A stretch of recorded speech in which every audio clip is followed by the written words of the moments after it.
Hi friends and followers, ఎలా ఉన్నారు? మనమంతా సంతోషంగా ఆరోగ్యంగా ఉండాలని, ఆ శంకుచక్రధరుడి చల్లని అనుగ్రహం మనకు లభించాలని, మనం చేసే ప్రతి పనిలోనూ ఆ సాయినాథుడి కరుణా కటాక్షాలు మనకు తోడుగా ఉండాలని, ఆ సమర్థ సద్గురుల అనుగ్రహం ఆశీస్సులు మనందరకు లభించాలని మీ అందరి తరపున నేను కూడా బాబా గారిని కోరుకుంటున్నాను. ఫ్రెండ్స్, మన ఛానల్ ఎవరైనా ఫస్ట్ టైం చూస్తుంటే సబ్స్క్రైబ్ చేసుకొని ఒక లైక్ చేయండి. దానివలన మన వీడియోస్ మరికొంతమంది సాయి బంధువులకు చేరుతాయి. ఈరోజు బాబా గారి మాటలు అద్భుతమైన సంతోషాన్ని మనకు కలుగజేయబోతున్నాయి. మనం ఏ విషయం గురించి ఎదురు చూస్తున్నామో అవి అన్నీ కూడా బాబా గారికి తెలుసు. అవి ఏ సమయంలో మనకు ఎలా చేర్చాలో కూడా మన సాయి సద్గురువులకు అన్నీ తెలుసు. మనం అనుకుంటాం, మన సమస్యలు ఏవి తీరటం లేదేంటి, బాబా గారు నన్ను పట్టించుకోవటం లేదేమో అని దిగులు పడుతూ పదే పదే బాధపడుతూ ఉంటాం. అయితే బాబా గారు మనతో చెప్తున్నారు, తల్లి, నీ బాధను పోగొట్టి నీకు సంతోషాన్ని కలిగించే ఒక మంచి మాటను ఈరోజు నీతో చెప్పబోతున్నాను. బిడ్డ, ఈరోజు వరకు నువ్వు కోరుకున్నది ఏది పొందలేకపోతున్నానని, నీ నిరీక్షణకు తగిన ఫలితం నీకు కలగలేదని నువ్వు ఎంతగానో బాధపడుతున్నావు. అయితే ఈరోజు నువ్వు కోరుకున్నది పొందే అదృష్ట గడియలు నీ జీవితంలోకి రాబోతున్నాయి. నువ్వు అనుభవించిన ఈ బాధలు అన్నీ కూడా ముగిసిపోయి నువ్వు కోరుకున్న సంతోషం, ఆనందము నీకు ప్రసాదిస్తున్నాను.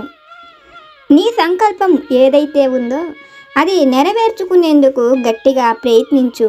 తల్లి, నువ్వు కోరుకున్న ఆ అదృష్టాన్ని నీతో నీ జీవితమంతా ఉండేలా నేను నీకు ప్రసాదిస్తున్నాను తల్లి అని బాబా గారైతే మనతో చెప్తున్నారు.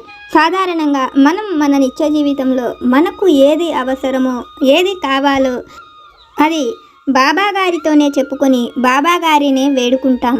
అయితే అవి మన విషయంలో జరగడం ఆలస్యమైనప్పుడు మనం అనుకుంటాం, ఏంటి బాబా గారు నేను ఏది అడిగినా పట్టించుకోవటం లేదు, బాబా గారు నన్ను అనుగ్రహించటం లేదు, నాకే అదృష్టం అనేది లేదు, సాయి నన్ను కరుణించటం లేదు అని మనం ఎంతగానో బాధపడుతుంటాం. అయితే బాబా గారు మనతో చెప్తున్నారు, తల్లి, నీ జీవితంలో నువ్వు కోరుకున్న ఆ గొప్ప అదృష్టం నీకు కలగబోతున్నది. నీకు కావాల్సిన అదృష్ట యోగాన్ని నేను నీకు ప్రసాదించబోతున్నాను. కనుక తల్లి, ధైర్యంగా, సంతోషంగా నువ్వు కావాలి అని కోరుకున్న దానికోసం ప్రయత్నించు. నీ నిరీక్షణకు తగిన ఫలితం నేను నీకు అనుగ్రహిస్తాను తల్లి అని బాబా గారైతే మనతో చెప్తున్నారు. బాబా గారు మనకు చెప్తున్న ఈ మాటలలోని పరమార్థాన్ని ఒక చక్కని కథ రూపంలో ఆ తండ్రి మాటల్లోనే విని తెలుసుకుందాం. పూర్వం విదర్భపుర నగరాన్ని సింహనాభుడు అనే మహారాజు పరిపాలిస్తుండేవాడు. ఆ రాజ్యాన్ని ఆనుకొని ఉన్న దక్షిణ అడవులలో ఒక భయంకరమైన రాక్షసుడు ఉండేవాడు. ఆ అడవుల్లోకి ఎవరు వెళ్ళినా చిన్నపిల్లల, పెద్దవాళ్ళ అనేది కూడా చూడకుండా వాళ్ళని చంపుకు తినేసేవాడు. దాంతో ఆ విదర్భపుర వాసులు ఎవ్వరూ కూడా ఆ అడవి వైపు ప్రయాణించేవారు కాదు. ఇలా ఉండగా ఒకరోజు సిద్ధేశ్వరుడు అనే ఒక మహాముని ఆ అడవిలో తపస్సు చేసుకోవాలని, అతనికి జనసంచారం లేని ఆ అడవి అయితే తన తపస్సుకు ఎటువంటి విఘ్నము ఉండదని ఆలోచించి సిద్ధేశ్వరుడు ఆ అడవిలో కొంత దూరం వెళతాడు. సిద్ధేశ్వరుణ్ణి చూసిన లంబకర్ణుడు ఎన్నో రోజుల తర్వాత అతనికి నరమాంసం లభించిందని ఎంతో సంతోషంగా సిద్ధేశ్వరుడు ముందుకు వచ్చి అతడిని తన చేతులతో పైకి తీసుకుని తనని చంపుకు తింటానని చెప్తాడు. అందుకు సిద్ధేశ్వరుడు సంతోషంగా, నాయనా, నేను కూడా అదే కోరుకుంటున్నాను, నన్ను నువ్వు చంపుకు తిను, దాని వలన నాకు మోక్షం కలుగుతుందని చెప్తాడు. సిద్ధేశ్వరుడి మాటలు విన్న లంబకర్ణుడు, మహానుభావ, మీరు ఎవరో గొప్పవాళ్ళులా ఉన్నారు. ఇంతకుముందు ఈ అడవిలో నేను ఎంతోమంది మనుషులను చూశాను. గొప్ప గొప్ప పండితులతో సహా ఎవరూ కూడా తమను చంపవద్దని నన్ను ఎంతగానో బ్రతిమిలాడేవారు. వాళ్ళ కష్టసుఖాలను నాకు చెప్పుకునేవాళ్ళు. అయినా నేను ఎవరిని కూడా వదిలిపెట్టింది లేదు. కానీ మిమ్మల్ని చూస్తే మాత్రం నాకు చంపబుద్ధి కావటం లేదు. నాలో కలిగిన ఈ మార్పుకు కారణమేమిటో కూడా నాకు అర్థం కావటం లేదు. అలాగే మీరు చెప్పిన ఆ మోక్షం నాకు కలిగేలాగా నేను ఎవరిని చంపుకు తినకుండా ఉండేలాగా నన్ను అనుగ్రహించండి అని అడుగుతాడు. లంబకర్ణుడి మాటలు విన్న సిద్ధేశ్వరుడు, నువ్వు కోరుకున్నట్లుగానే నేను నీకు మోక్షాన్ని పొందే మార్గాన్ని చూపిస్తాను. అయితే మోక్షాన్ని పొందడానికి ఏ జీవికైనా మానవ జన్మ తప్పక అవసరం. అయితే నువ్వు రాక్షసుడివి కాబట్టి నీకు సహజంగానే ఏ రూపంలోకి కావాలంటే ఆ రూపంలోకి మారే కామరూపధార విద్య మీకు తెలుస్తుంది. అందువలన నువ్వు ఆ విద్యతో మానవ రూపాన్ని పొంది ఏ మానవుడికి హాని కలిగించకుండా కొన్నాళ్ళు మానవుల మధ్యలో తిరిగి రమ్మనమని, వాళ్ళ ఆలోచన గుణగణాలను తెలుసుకొని వచ్చి తనకు చెప్పమని. అప్పటి వరకు ఆ సిద్ధేశ్వరుడు ఆ రాక్షసుడు ఉండే ప్రదేశంలోనే అతను ఉండి తపస్సు చేసుకుంటానని చెప్తాడు. ఆ మాటలు విన్న లంబకర్ణుడు ఎంతో సంతోషంగా ఆ ముని తపస్సు చేసుకునేందుకు అక్కడ అతనికి నివాసానికి ఒక ప్రదేశాన్ని ఏర్పాటు చేసి లంబకర్ణుడు మానవ రూపాన్ని ధరించి ఆ అడవిని ఆనుకొని ఉన్న ఒక చిన్న గ్రామంలోకి వెళతాడు. ఆ గ్రామంలో అతను ఎక్కడ ఉండాలో, ఎవరి దగ్గర నివసించాలో లంబకర్ణుడికి ఏమీ అర్థం కాదు. ఆ సమయంలో ఆ ఊళ్ళో యాచన చేసుకుంటున్న ఒక బ్రాహ్మణుడు మానవ రూపంలో ఉన్న లంబకర్ణుడి ఎదురు పడతాడు. ఆ గ్రామానికి కొత్తగా వచ్చిన లంబకర్ణుడిని చూసి అతను ఎవరనే విషయాలను అడుగుతాడు. అందుకు లంబకర్ణుడు అతను కొద్ది రోజులు ఆ గ్రామంలో నివసించేందుకు వచ్చానని, కొన్నాళ్లకు అతను ఆ గ్రామం నుంచి వెళ్ళిపోతానని ఆ విషయాలను చెప్తాడు. కానీ అతడు రాక్షసుడినని ఆ బ్రాహ్మణుడికి మాత్రం చెప్పడు. ఆ మాటలు విన్న బ్రాహ్మణుడు లంబకర్ణుడిని తనకు అభ్యంతరం లేకపోతే తన ఇంటికి వచ్చి ఉండమని, అతనికి అక్కడ అన్ని వసతులను ఏర్పాటు చేస్తానని ఆ బ్రాహ్మణుడు లంబకర్ణుడితో చెప్తాడు. ఆ గ్రామంలో లంబకర్ణుడు ఉండేందుకు ఈ బ్రాహ్మణుడి దగ్గర తప్ప ఇంకా ఎవరి దగ్గర అతనికి ఒక చిన్న స్థావరం కూడా దొరకదు. అందుకు లంబకర్ణుడు అతనితో పాటు వచ్చి తన ఇంట ఉంటానని కొన్నాళ్ళు ఆ బ్రాహ్మణుడితో కలిసి ఉంటాడు.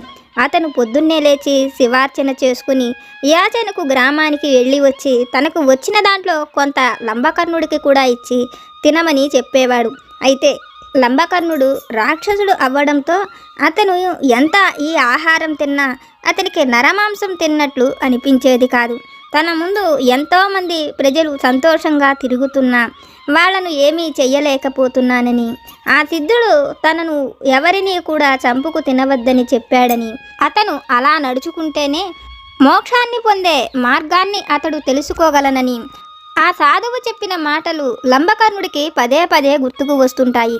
అందువలన లంబకర్ణుడు అక్కడ ఉండేవారిని ఎవరిని చంపడు.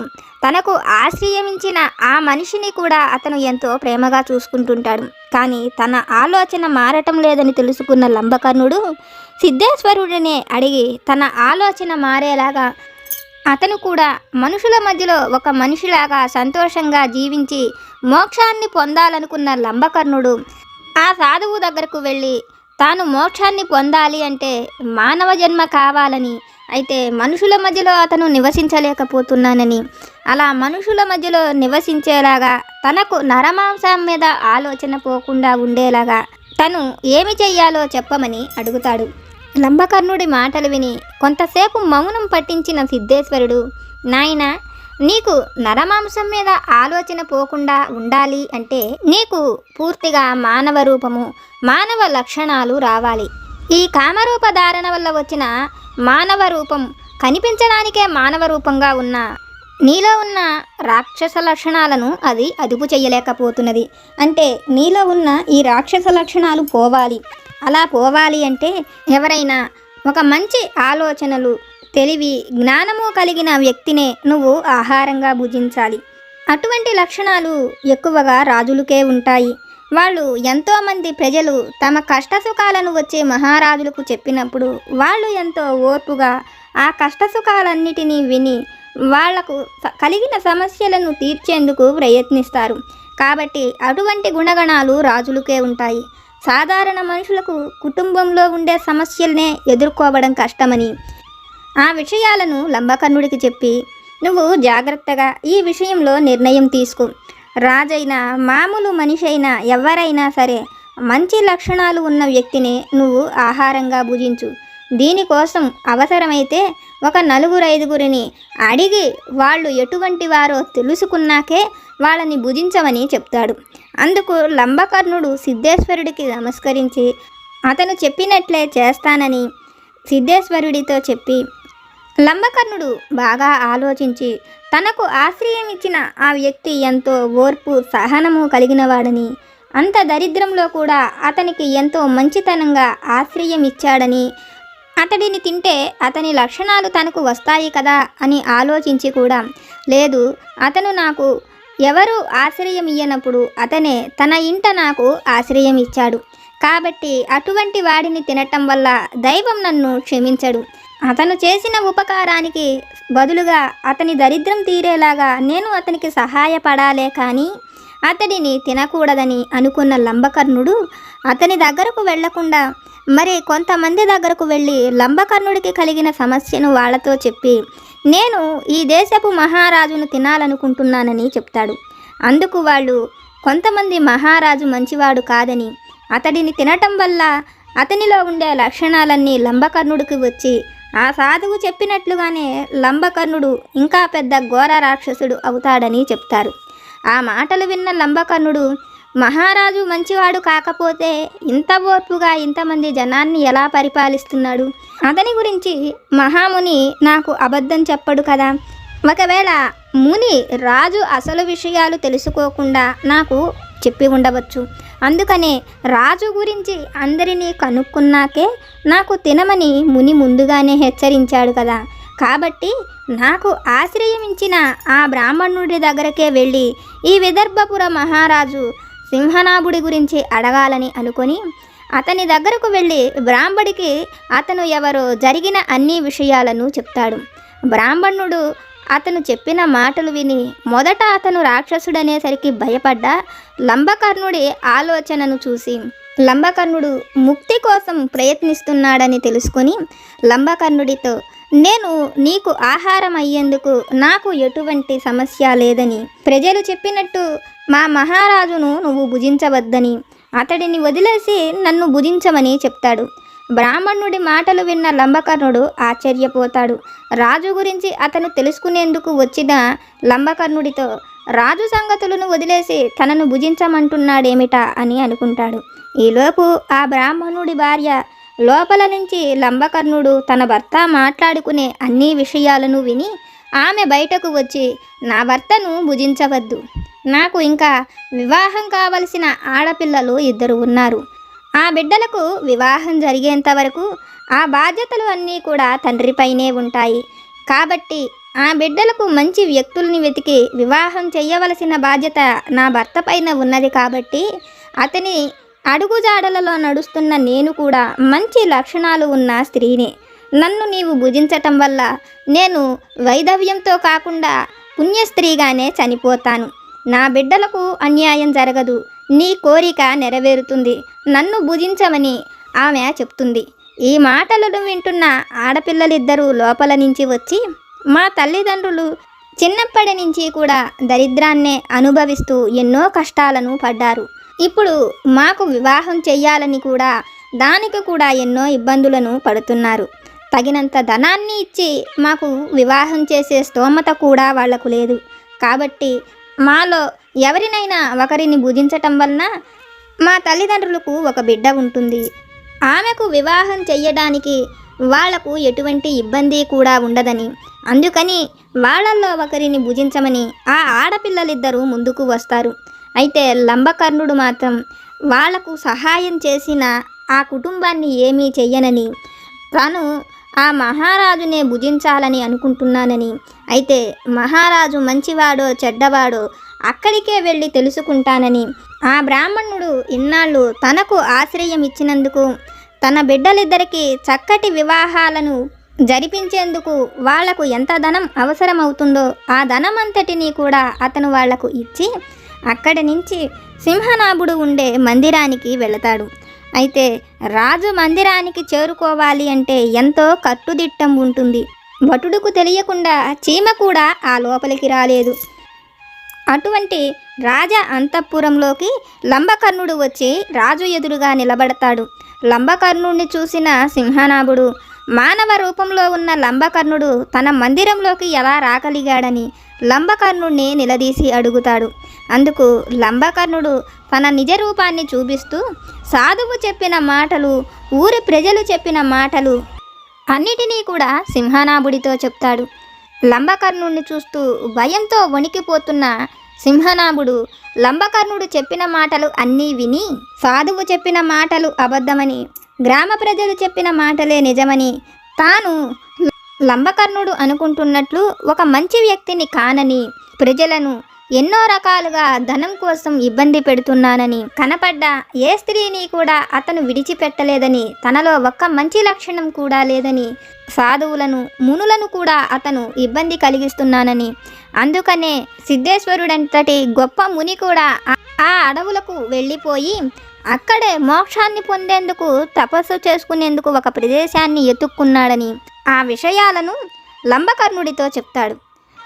సింహనాభుడి మాటలు విన్న లంబకర్ణుడు ఒకవేళ సిద్ధేశ్వరుడు చెప్పినట్లు ఇతను మంచివాడు కాకపోతే, ప్రజలు చెప్పినట్లుగానే ఇతను చెడ్డవాడు అయితే, ఆ ప్రజలలో ఎంతోమంది తను రాక్షసుడైనా కూడా అతనికి మోక్షం కలిగేలాగా, అతను కోరుకున్న జీవితం అతనికి లభించేలాగా వాళ్ళని తినమనే కోరుకున్నారు. అటువంటి మంచి లక్షణాలు ఉన్న ప్రజలకు సింహనాభుడు లాంటి రాజు ఉండకూడదు.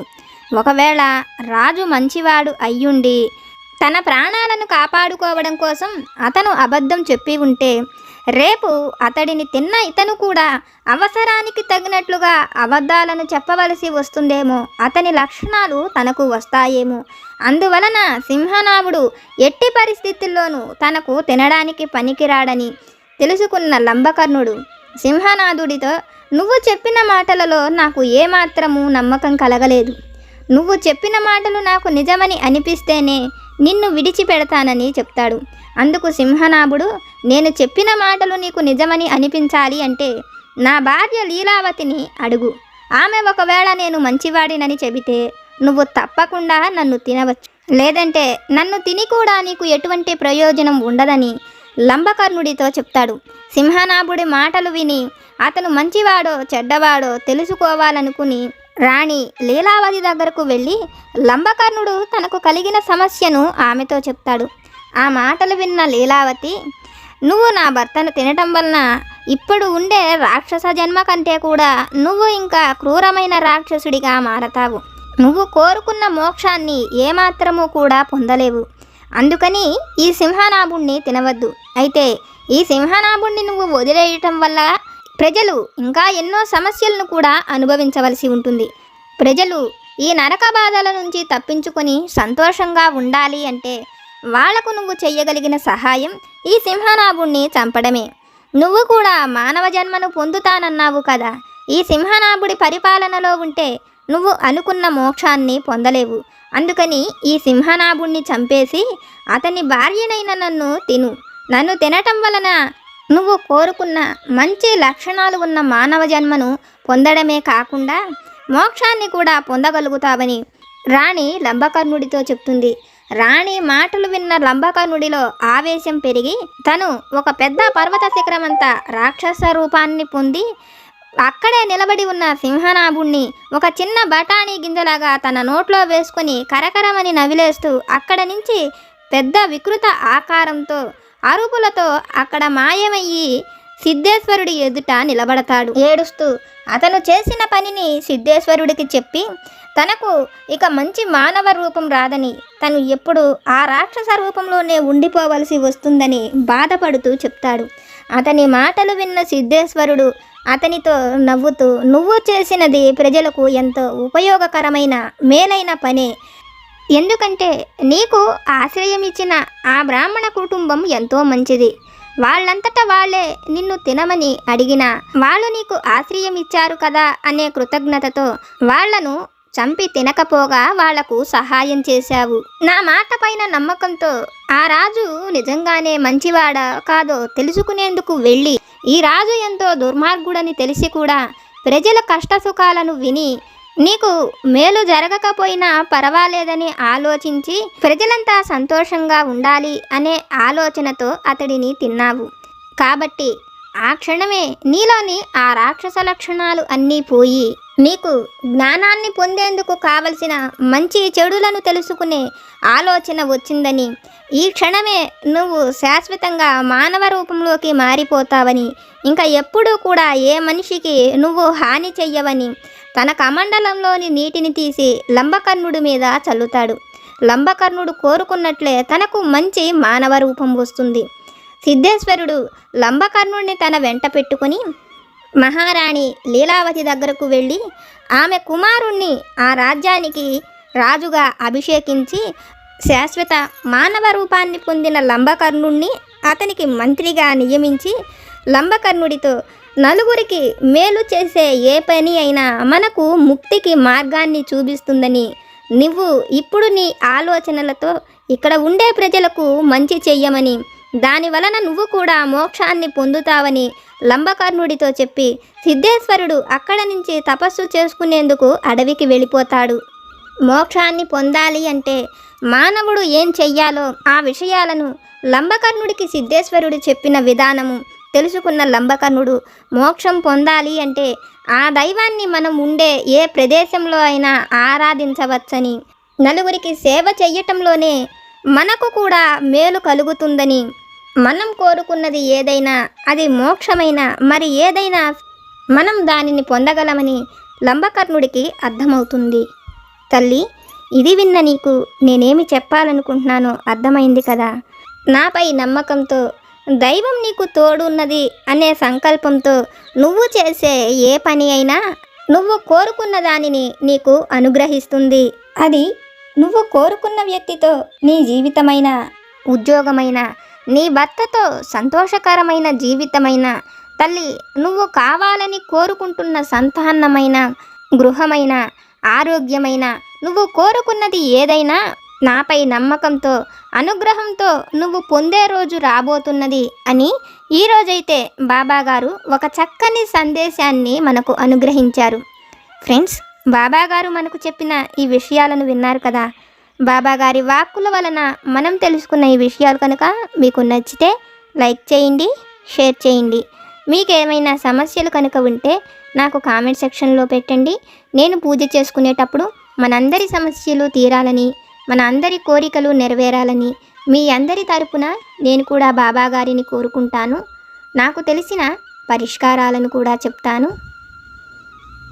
జై సమర్థ సద్గురు సాయినాథ్ మహారాజ్ की जय।